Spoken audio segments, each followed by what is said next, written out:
Qytetarët e Roskovecit u kanë kërkuar shpjegime deputetëve të zonës të Majtit të Djathtë se çfarë kanë bërë deri tani me shqetësimet që ata u kanë depozituar që prej marrjes së mandateve. Në një bashkëbisedim mes tyre, banorët kanë ngritur si shqetësim kryesor shpërthimet e vazhdueshme pranë zonave të banuara nga kompania naftënxjerrëse Bankers Petroleum, ku përpasoj shumë shtëpi kanë pësuar qarje dhe plasaritje. Zotin deputet, sa keni ngritur zërin juve në kuvent me plasjet e Bankersit dhe që përgjigje keni marrë të Qandeja? Mundova t'jem palë e juaj, edhe për cilja zërin tuaj.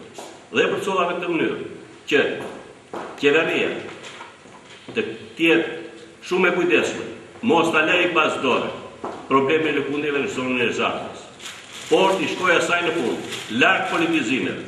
Kemi bërë të mundur ulje në kryes një tavolinë dialoguse ndërmjet kompanisë Bankers dhe kompanive të tjera vartëse të Bankersit me autoritetet. Kemi bërë të mundur që një kompani vartëse e kompanisë Bankers që ushtronte një proces të caktuar në nxjerrjen e naftës të pezullojë aktivitetin e saj që nga mesi i dhjetorit. Gjithashtu është bërë e mundur vendosja e sismografëve, që janë aparate të veçanta të cilat shënojnë në momentin që ndodhin lëkundjet, shënojnë se nga dhe sa është shkalla sismike e këtyre lëkundjeve. Banorët kanë ngritur edhe shqetësime të tjera si problemet me infrastrukturën rrugore, mungesën e ujit të pijshëm e tjerë.